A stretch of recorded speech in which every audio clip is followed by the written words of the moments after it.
Halo semuanya, saya Najwa Sonafilia Sahara, mahasiswa komunikasi dan penyiaran Islam di era digital saat ini. Komunikasi jadi semakin cepat dan tanpa batas. Tapi menariknya, meskipun sama-sama menggunakan media sosial, setiap generasi punya caranya komunikasi masing-masing. Dan tentunya gaya komunikasi yang berbeda-beda. Contohnya Gen Z lebih sering menggunakan meme, singkatan, atau bahkan emoji untuk menyampaikan pesan. Sementara milenial cenderung lebih jelas dan langsung dalam berkomunikasi. Lalu, apakah perbedaan ini bisa menyebabkan kesalahpahaman? Di video ini saya akan membahas perbedaannya. Komunikasi antara Gen Z dan milenial dalam perspektif komunikasi antar budaya. Gen Z yang lahir sekitar tahun 1997 sampai 2012 dikenal sebagai generasi digital native. Mereka terbiasa dengan komunikasi dengan cepat, visual, dan informal. Sebaliknya, milenial yang lahir sekitar 1981 hingga 1996 mengalami transisi dari komunikasi konvensional ke digital. Gaya komunikasi mereka cenderung lebih terstruktur dan konseptual.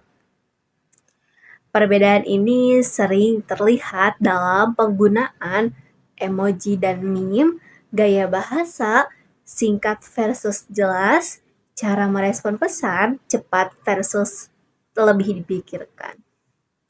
Jadi lebih cenderung lama membalas pesannya.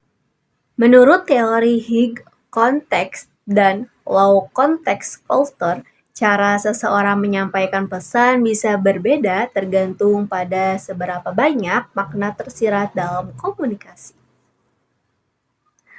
Gen Z cenderung menggunakan high context communication, di mana makna sering disampaikan secara tidak langsung, misalnya lewat meme, kode, atau indeks jokes. Sedangkan milenial lebih dekat ke low context, yaitu komunikasi yang lebih eksplisit, jelas, dan langsung pada inti pesan. Jadi tidak ada kata terbata-bata gitu. Akhirnya milenial bisa merasa Gen Z tidak jelas, sementara Gen Z menganggap milenial terlalu serius. Jadi sama-sama tidak mengerti karena ya dalam meresponnya itu beda. Dan ini cukup memunculkan stereotip, contohnya Gen Z dianggap alay, terlalu santai, atau tidak sopan. Milenial dianggap kaku atau kurang fleksibel karena kurangnya terlalu formal bahasanya. Dalam komunikasi antar budaya, stereotip ini bisa menghambat pemahaman dan menciptakan bias dalam meneliti atau menilai seseorang. Padahal perbedaan ini sebenarnya hanya soal gaya komunikasi, bukan benar atau salahnya dalam gaya komunikasi ini. Nah, untuk menghindari konflik ini, penting adanya adaptasi komunikasi. Misalnya, Gen Z belajar lebih jelas saat komunikasi formal, dan milenial juga mencoba memahami bahasa digital Gen Z, jadi sama-sama saling memahami. Nah, menurut saya perbedaan ini bukan masalah yang berat, tapi tantangan untuk saling memahami. Jadi di sini kita memiliki tantangan yang sangat besar. Di era digital yang multikultural, perbedaan gaya komunikasi itu wajar banget. Yang paling penting adalah kemampuan untuk menyesuaikan diri sendiri dan tidak langsung menghakimi gaya komunikasi orang lain. Jadi kita harus memahami komunikasi kita sendiri, lalu kita baru bisa memahami komunikasi orang lain.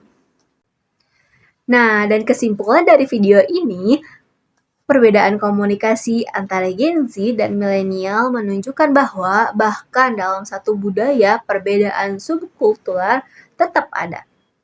Melalui perspektif komunikasi antar budaya, kita bisa memahami bahwa perbedaan ini dipengaruhi oleh konteks, pengalaman, dan kebiasaan.